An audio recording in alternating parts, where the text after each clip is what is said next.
Hello नमस्कार विद्यार्थी मित्रों આપણે 12th साइंस में फिजिक्स में चैप्टर नंबर 9 नी बेसिक किरण प्रकाशशास्त्र शू है एनो पहला लेक्चर में આપણે चर्चा करी। प्रकाशना स्वरूप केटला, प्रकाश शू है खरेखर एनी चर्चा આપણે पहला लेक्चर में करी चूक्या छीए। पण जे सेकंड लेक्चर એટલે કે આજના લેક્ચરમાં આપણે વાત કરીએ તો થોડુંક રિવાઇઝ કરી દઉં હું કે શું છે પ્રકાશ અને પ્રકાશની હિસ્ટ્રી શું છે। તો કે પ્રકાશને સમજવા માટે ઘણા બધા વૈજ્ઞાનિકોએ પોતપોતાના મંતવ્ય રજૂ કર્યા। એમાં આઇન્સ્ટાઈન, ન્યૂટન, ડેકાર્ટિસ આ બધા વૈજ્ઞાનિકોએ પોતપોતાની પૂર્વધારણા બાંધી લીધી। પ્રકાશ અમુક વૈજ્ઞાનિક જેમ કે ડેકાર્ટિસે कीधु कि प्रकाश है एक कणनो बनेलो है, एवो कण के जे प्रकाशित है पण एने दળ नहीं, एटले कि एनु दળ शून्य लेवामां आवे छे। दળ रहित कण ए कणने नाम आप्युं कॉर्पस्क्युलर। एटले सौथी पहेला तो बात करीए आपणे चैप्टर नंबर 9 किरण प्रकाशशास्त्र एमां प्रकाश शुं छे एनी आपणे चर्चा करीए कि प्रकाश एटले एक ऊर्जा धरावतो कण अने आ प्रकाशना स्वरूप कहीए तो कण स्वरूप अने बीजू छे तरंग स्वरूप। थोड़ुंक रिवाइज करी लीए पछी चालू करीए आपणे कि भाई प्रकाश कण स्वरूप छे एवुं कहेवावाळो पहेलो कोई वैज्ञानिक होय तो ए डेकार्टिस छे। प्रकाश एवो कण है कि जे दળ रहित है पण एने चोक्कस ऊर्जा एटले के प्रकाश ऊर्जा छे, एनी पास ऊर्जा है पण दળ नहीं एवं डेकार्टिसे कीधुं अने आवा कणने डेकार्टिसे कॉर्पस्क्युलर एवं नाम आप्युं। कॉर्पस्क्युलर आ कॉर्पस्क्युलर एना उपरथी एने परावर्तननी घटना समजावी कि भाई ज्यारे कोई सपाटी पर आवा कॉर्पस्क्युलर कण छे भाई नाना नाना आ कण ज्यारे आनी साथे अथड़ाय त्यारे आ अथड़ामण स्थितिस्थापक होय। केवी अथड़ामण होय? स्थितिस्थापक संघात करशे। स्थितिस्थापक संघात एटले शुं तो कि जेमां वेगमान अने ऊर्जा बंनेनुं संरक्षण थातुं होय। एटले के प्रारंभिक वेगमान एटले के अथड़ामण पहेलानुं अने पछीनुं बंने वेगमान अथड़ामण पहेलानी ऊर्जा अने पछीनी ऊर्जा आम वेगमान अने ऊर्जा ए बंनेनुं संरक्षण थाय एवी अथड़ामण जेने आपणे संघात कहेता हता 11मा धोरणमां एवा संघातने स्थितिस्थापक संघात कहेवाय। हवे त्यार पछी के आ जे अथड़ामण थई आ अथड़ामण दरमियान आपणे जोयुं के भाई ऊर्जानुं पण संरक्षण थाय छे पण आ जे ऊर्जा छे ए जेटली ऊर्जाथी अथड़ामण थई एटली ज ऊर्जाथी ए पाछुं फरशे। आ पाछुं फरवानी घटनाने परावर्तन कहेवाय। तो आनो अर्थ एवो थयो कि आ कणो जे छे ए कणने जो जोड़ती कोई काल्पनिक रेखा विचारवामां आवे तो अने सुरेख होय तो एने आपणे किरण कहेशुं।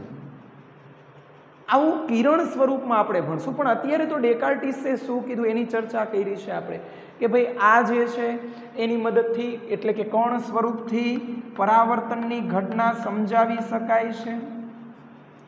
पछी एने विचार्युं कि हवे जो सपाटी पारदर्शक होय एटले के आरपार जई शकाय एवुं कोई माध्यम होय। आ एक माध्यम छे, आमां ज्यारे कण आम प्रवेशशे तो आ माध्यमने छूटी पाडती सपाटी पासे पोतानो गतिपथ बदलावशे। केवी रीते? तो कि आ रीते धारो के अहींया जशे, आम आवे छे तो आम जशे, थोड़ो गतिपथ बदलावशे अने थोड़ुं परावर्तन थशे एटले के आंशिक परावर्तन अने बाकीनुं वक्रीभवन। आ वक्रीभवननी घटना पण एने समजावी कणवादथी। પણ માધ્યમ બદલાય છે એટલે વેગ પણ બદલાય, તરંગ લંબાઈ પણ બદલાય. પણ હું તો કણથી સમજાવું છું એટલે તરંગ લંબાઈની કોઈ ચર્ચા જ નહીં કરું, પરંતુ કણને ચોક્કસ વેગ હોવાથી હું વેગની ચર્ચા જરૂર કરીશ. એટલે કે આ માધ્યમ છે એ પાતળું માધ્યમ છે, આ માધ્યમ છે એ ઘટ માધ્યમ છે. કણવાદ મુજબ ડેકાર્ટીસે અને ન્યૂટને, ડેકાર્ટીસે તો આ કોર્પસ્ક્યુલર થિયરી આપી, પણ હવે એ ન્યૂટને પણ સમજાવ્યું કે ન્યૂટન એ સમયનો મહાન વૈજ્ઞાનિક કે જેને માણસો ગોડ માનતા, ભગવાન માનતા, કે એ જે કહે એ વિધાન નિયમ બની જતો હતો. એટલે ન્યૂટને પણ આ વાતનું સમર્થન આપ્યું. એને એવું કીધું કે ભાઈ જ્યારે કણ પાતળા માધ્યમમાંથી ઘટ માધ્યમમાં પ્રવેશે તો એને એવું કીધું કે ઘટ માધ્યમમાં એનો વેગ વધારે હોય અને પાતળા માધ્યમમાં એનો વેગ ઓછો હોય. પણ હકીકતમાં જે હાઇગેન્સ નામના વૈજ્ઞાનિકે જે આપ્યું એને એવું કીધું કે આ વાત ખોટી છે ભાઈ, કારણ કે ઘનતા કે ગીચતા જે વધારે હોય એને તમે ઘટ માધ્યમ કહેતા હોય.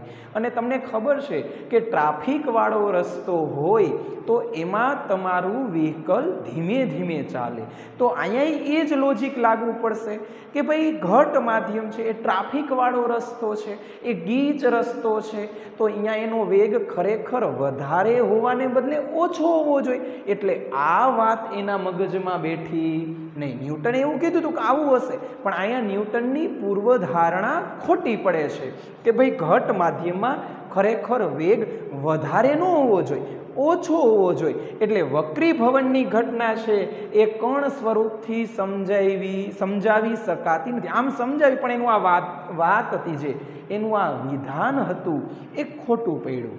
હવે આપણે કણ સ્વરૂપ પછી આપણે તરંગ સ્વરૂપની વાત કરી કે તરંગ સ્વરૂપ એટલે કે કણવાદ તો હતો, પણ હવે પ્રકાશનું તરંગ સ્વરૂપ કઈ રીતે સમજાવી શકાય? તો જેમ કણ સ્વરૂપ સમજાવવાવાળો પહેલો વૈજ્ઞાનિક ડેકાર્ટીસ, એમ તરંગ સ્વરૂપ સમજાવવાવાળો પહેલો વૈજ્ઞાનિક હાઇગેન્સ છે. પણ કણવાદથી, કારણ કે ફિઝિક્સમાં કોઈ નિયમ છે એમનેમ સ્વીકારી શકાતા નથી, એને પ્રયોગના એરણ ઉપર ચડાવીને એનો નિષ્કર્ષ જો આપણા વિધાન સાથે બંધ બેસતો થાય તો સમજાવી શકાય, તો એ નિયમ સાચો બને, તો એ વાક્ય સાચું પડે. તો કણવાદથી કઈ ઘટના સમજાવી શકાય? તો કે કણવાદથી ફોટો ઇલેક્ટ્રિક અસર, કોમ્પટન અસર, આ બધું જ આપણે આગળના ચેપ્ટરમાં ભણવાના છીએ. બરાબર? 11મા ચેપ્ટરમાં આખું કણવાદ આવે છે, 9મું ચેપ્ટર કિરણ પ્રકાશશાસ્ત્ર છે અને 10મું ચેપ્ટર છે એ તરંગ પ્રકાશશાસ્ત્ર છે. આ ત્રણે ચેપ્ટર પ્રકાશના જ ચેપ્ટર છે અને લિંકેડ ચેપ્ટર છે ભાઈ. અત્યારે હું તમને એવું કહીશ કે પ્રકાશનું કિરણ સ્વરૂપ સમજાવીશ આ ચેપ્ટરમાં, ત્યાર પછી હું તરંગ સ્વરૂપ સમજાવીશ અને છેલ્લે 11મા ચેપ્ટરમાં આપણે કણ સ્વરૂપની વાત કરશું અને છેલ્લે આપણે એવું સાબિત કરશું કે પ્રકાશના ખરેખર બે સ્વરૂપ છે, કણ અને તરંગ. આ બધી ચર્ચા તો આપણે કરશું, ઓકે. પણ હવે હું તરંગ સ્વરૂપમાં, તો એમાં હાઇગેન્સે કીધું તરંગવાદથી કઈ કઈ ઘટના સમજાવી શકાય? તો કે વિવર્તન, વ્યતિકરણ અને ધ્રુવીભવન. પણ જો આપાત પ્રકાશની તરંગ લંબાઈ એ કણના પરિમાણ કરતાં ખૂબ જ નાની હોય ત્યારે તમે આ તરંગને શું ગણી શકો? કિરણ ગણી શકો. ક્યારે? તો કે જ્યારે તરંગ લંબાઈ ખૂબ જ નાની હોય. અને વ્યવહારમાં તમને ખબર છે કે જે પ્રકાશ છે એ દ્રશ્ય પ્રકાશ આપણે જોતા હોય કે આખા વિદ્યુત ચુંબકીય વર્ણપટમાં જુદા જુદા તરંગ લંબાઈનો વિસ્તાર, જુદા જુદા નામ એને આપ્યા છે. દ્રશ્ય પ્રકાશ, પારજાંબલી, પારરક, જેમાં આપણને જે કલર દેખાય છે જાનીવાલી, પીનારા, એ દ્રશ્ય પ્રકાશ કહેવાય. આ દ્રશ્ય પ્રકાશ જે છે એ દ્રશ્ય પ્રકાશની તરંગ લંબાઈ 400 નેનોમીટરથી 700 નેનોમીટર હોય. જ્યારે કણનું પરિમાણ વ્યવહારમાં લગભગ નાનામાં નાનો કણ વિચારો તો એ સેન્ટીમીટરના ક્રમનું હોય તો સેન્ટીમીટર કરતાં તો નેનોમીટર ક્યાંય નાનું છે. એટલે આપણે વ્યવહારમાં પ્રકાશ છે એને તમે સુરેખ કહી શકો. આવા સુરેખ પથ ઉપર જે પ્રસરણ કરતું હોય એવા તરંગને આપણે શું ગણશું? કિરણ. એટલે કિરણ છે એ હકીકતમાં તરંગ સ્વરૂપનો જ એક પ્રકાર છે. એટલે આપણે પ્રકાશના મુખ્ય બે જ સ્વરૂપ માનશું, કણ સ્વરૂપ અને તરંગ સ્વરૂપ. પણ જે પ્રકાશની તરંગ લંબાઈ એ કણના પરિમાણ કરતાં નાની હોય એને આપણે કિરણ સ્વરૂપ માનશું. તો હવે શરૂઆત કરીએ કિરણ પ્રકાશશાસ્ત્રની.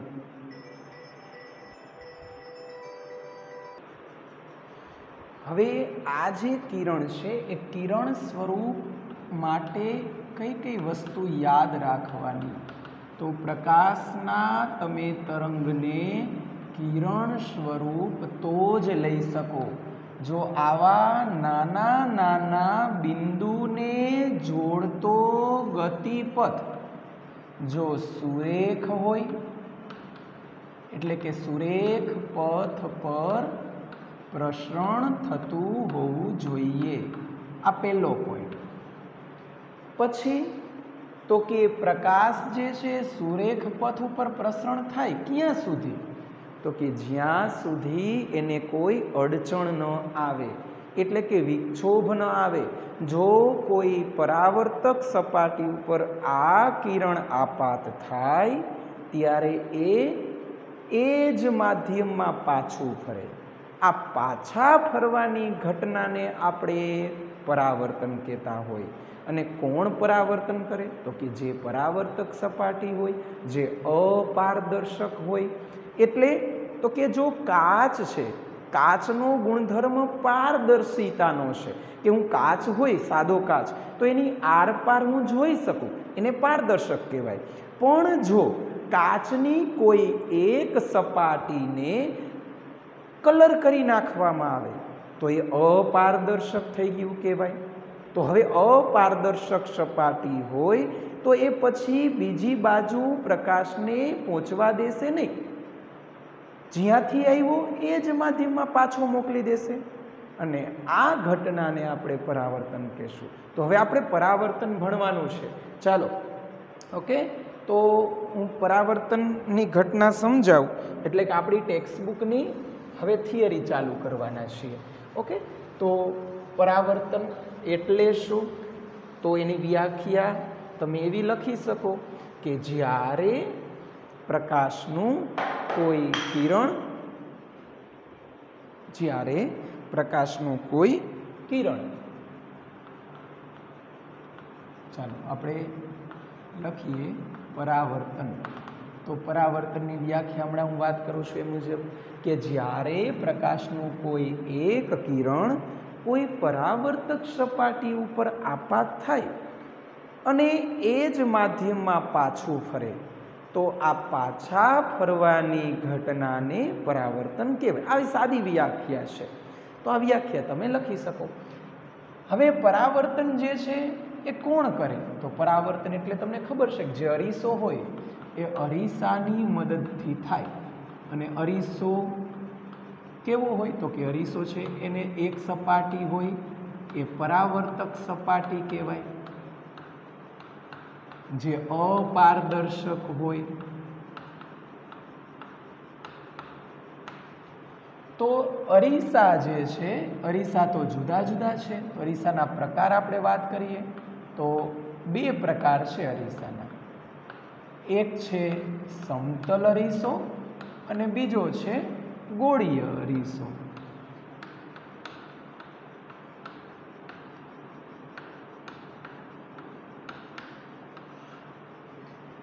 સમતલ અરીસો કેવો હોય?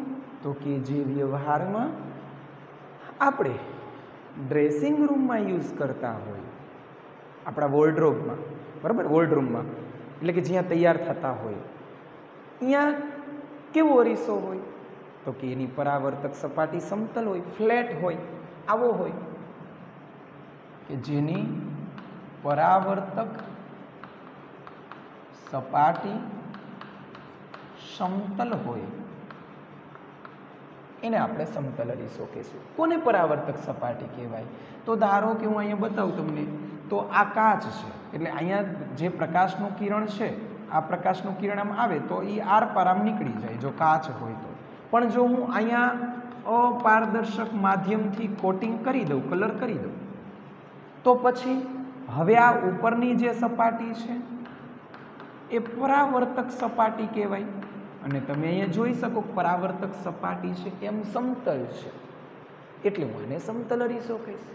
આ જે કિરણ છે એ આવે છે, આ આવે છે એટલે એને નામ મેં આપ્યું આપાત કિરણ.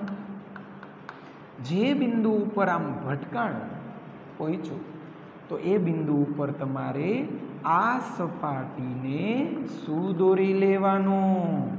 લંબ દોરી લેવાનું. શું કામ? તો કે આ લંબ છે ને એ આપણા માટે રેફરન્સ લાઈન છે. બધા જ ખૂણા આપણે આ લંબ સાથે દોરીને સમજાવશું. એટલે આપાત કિરણે આ લંબ સાથે આ બનાવેલા કોણને મેં નામ આપ્યું આપાત કોણ. આ જે કિરણ છે એ જો માધ્યમ સમાંગ હોત કે આરપાર જઈ શકાય એવું હોત તો પછી સુરેખ માર્ગે આગળ વધે. કારણ કે કિરણ પ્રકાશ શાસ્ત્ર આપણે સમજાવીએ છીએ, હમણાં જ વાત કરી કે કિરણ એટલે સુરેખ માર્ગે જાય. પણ હવે તો એ નહીં જવા દે એવું માધ્યમ છે, કારણ કે આ પરાવર્તક સપાટી ઉપર પડ્યું. તો પરાવર્તક સપાટી છે એ એનું એટલા જ કોણે, એટલે કે અહીંયા આઈ છે તો આ આઈ જ હોય, પણ મારે નામ આપવું પડશે રિફ્લેક્ટિવ એંગલ, એટલે કે પરાવર્તન કોણ. આ જે છે એને આપણે કહીશું પરાવર્તિત કિરણ. આ પરાવર્તિત કિરણ એ લંબ સાથે બનાવેલો કોણ એટલે પરાવર્તન કોણ. પણ જે આ કિરણ છે એ મૂળ કિરણ કહેવાય. આ મૂળ કિરણની દિશા સાથે આ નિર્ગમન કિરણ, નિર્ગમન એટલે અંતિમ કિરણ જે બહાર નીકળવું, એક્ઝિટ થયું, એની સાથે બનાવેલા કોણને કહેવાય વિચલન કોણ. તો આપાત કોણ એટલે આપાત કિરણ એ લંબ સાથે બનાવેલો કોણ. પરાવર્તન કોણ એટલે પરાવર્તિત કિરણ એ લંબ સાથે બનાવેલો કોણ. પણ વિચલન કોણ છે એ વિચલન કેટલું થયું એટલે આ કિરણ આમ જતું હતું, આમ જવું જોઈએ એને બદલે આમ ગયું, એટલે આ ખૂણાને કહેવાય વિચલન કોણ. મિત્રો વિચલન કોણ એક જ એવો ખૂણો છે અત્યાર માટે કે એ લંબ સાથે નથી. આ ખાસ યાદ રાખજો, કારણ કે આપાત કોણ અને પરાવર્તન કોણ એ તો લંબ સાથેના કોણ કહેવાય, પણ વિચલન કોણ છે એ કેટલું વિચલન થયું એ તમને દર્શાવે છે. હવે અહીંયા તમારે ખબર હોવી જોઈએ કે ભાઈ આ છે તો આમ સીધે સીધું છે, એટલે કે આ ત્રણેય ખૂણાનો સરવાળો હું લઉં I plus R plus delta તો 180 થાય. તો ડેલ્ટા બરાબર 180 માઇનસ I માઇનસ R કહેવાય. પણ પરાવર્તન જે છે એના થોડાક નિયમો છે. શું નિયમ છે હવે આપણે એ જોઈ લઈએ. પરાવર્તનના નિયમો, તો એમાં પહેલો નિયમ એવું કહે છે કે આપાત કોણ અને પરાવર્તન કોણ ઓલવેઝ ઇક્વલ હોય, સરખા હોય. જેટલા કોણે આપાત થશે એટલા જ કોણે પરાવર્તન થશે. આ નિયમ યાદ રાખજો, બધું 10th માં ભણી ચૂક્યા છો, એટલે કોઈ નવી વસ્તુ નથી તમારા માટે. પછી બીજો નિયમ શું કહે છે તો કે આપાત કિરણ, પરાવર્તિત કિરણ અને સપાટીને દોરેલો લંબ આ ત્રણેય એક જ સમતલમાં હોય, જેને આપણે કહીશું આપાત સમતલ. આપાત સમતલ, આપાત કિરણ, આ સપાટીને દોરેલો લંબ અને પરાવર્તિત કિરણ, આ ત્રણેયને સમાવતું આ સમતલને આપણે કહીશું આપાત સમતલ. આપાત સમતલ જે છે એ આપાત સમતલ હંમેશા અરીસાની સપાટી એટલે કે પરાવર્તક સપાટીને લંબ જ હોય. આ બોર્ડનું જે સમતલ છે, આમ આપાત કિરણ, આ પરાવર્તિત કિરણ અને આ લંબ ત્રણેય આ સમતલમાં છે, બોર્ડના સમતલમાં. જે અરીસો છે એ આમ બહાર નીકળે છે ભાઈ, તો આ અરીસાનું સપાટી છે, તો આ બંને પરસ્પર શું કહેવાય? આ આમ છે, આ XY સમતલ છે, તો પછી આ શું કહેવાય? આ XZ સમતલ, આ XY. તો આ બે સમતલ છે, પરસ્પર લંબ હોય, આ યાદ રાખવું. ચાલો, આટલું ક્લિયર. ત્યાર પછી વાત કરીએ કે ભાઈ આપાત કોણ અને પરાવર્તન કોણ સમાન છે, તો I અને R ઇક્વલ હોય તો હું આને આમે લખી શકું 180 ડિગ્રી -2I અથવા 180 ડિગ્રી -2R. તો આ ડેલ્ટા શોધવાનું સૂત્ર કે પરાવર્તન ઉપરથી સીધું તમને વિચલન કોણ મળે. I આપ્યું હોય 30 ડિગ્રી, તો 180 - 2 30 એટલે 60, 180 - 60 એટલે 120 ડિગ્રી. તો આ પરાવર્તનના નિયમો અને આ સમતલ અરીસો. ત્યાર પછી ઘણા બધા પ્રશ્નો એવા છે કે જેમ કે સમતલ અરીસો, સમતલ અરીસાથી પ્રતિબિંબ કેટલા મળે, એ બે અરીસા હોય એની વચ્ચે થીટા ખૂણો હોય અને વસ્તુને ક્યાંક મૂકવામાં આવે તો કેટલા પ્રતિબિંબ મળે, આ બધી ચર્ચા હવે આપણે કરીએ.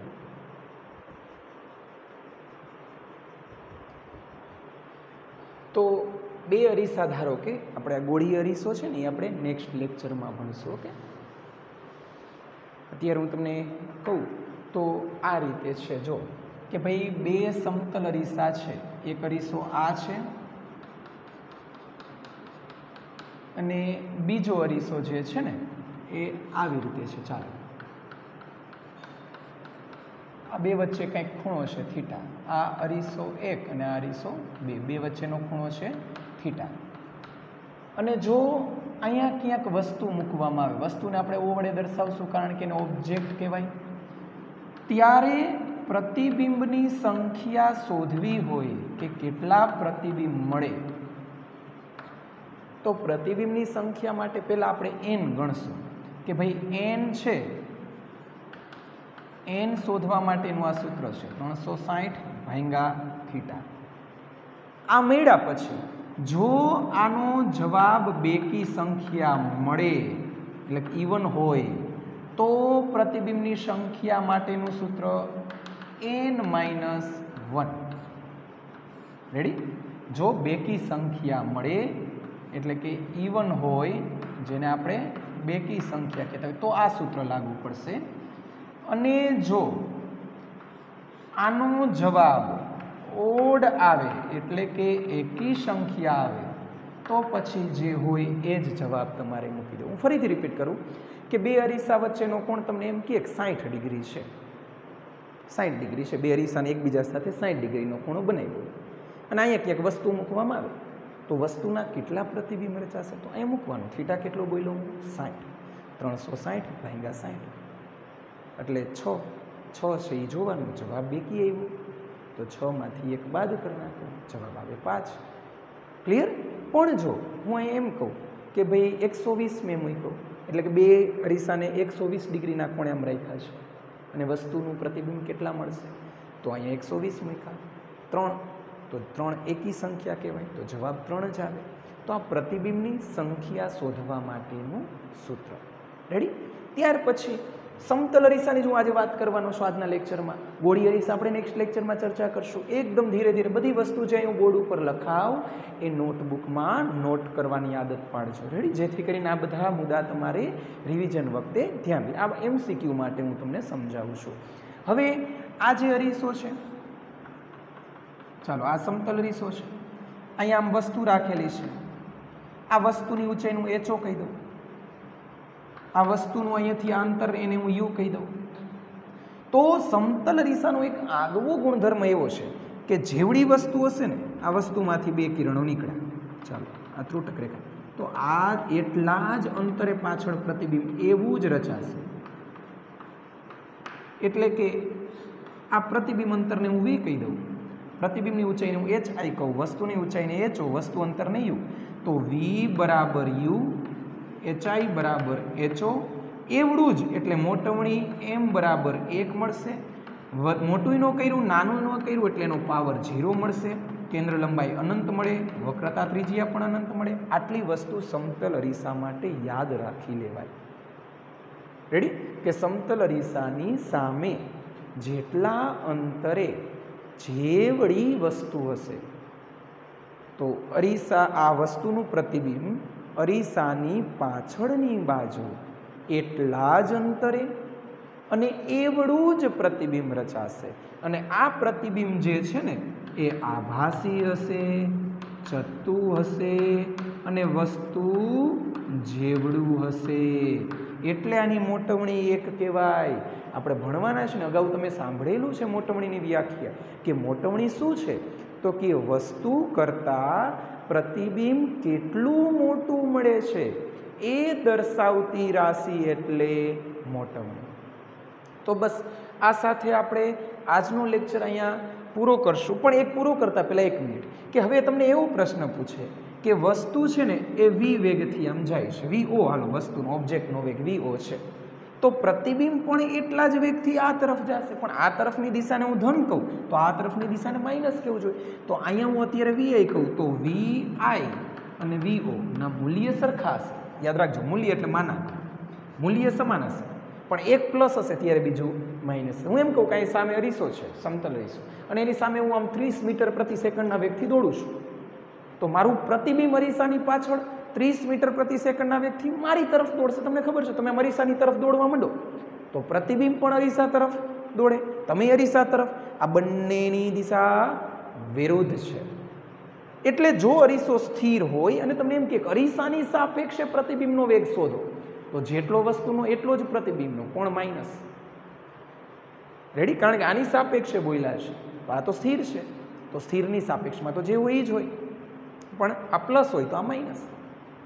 પણ તમને એમ કે વસ્તુની સાપેક્ષે વેગ શોધો, તો સાપેક્ષ વેગ 11મા ધોરણમાં તમને ભણાવ્યું છે કે સાપેક્ષ વેગમાં બેની દિશા પરસ્પર વિરુદ્ધ છે. સાપેક્ષ વેગમાં v એ -vb હોય, તો આ 30 હોય, આ -30 હોય, તો જવાબ આવશે -60. કારણ કે -30 -30 એટલે -60 થશે.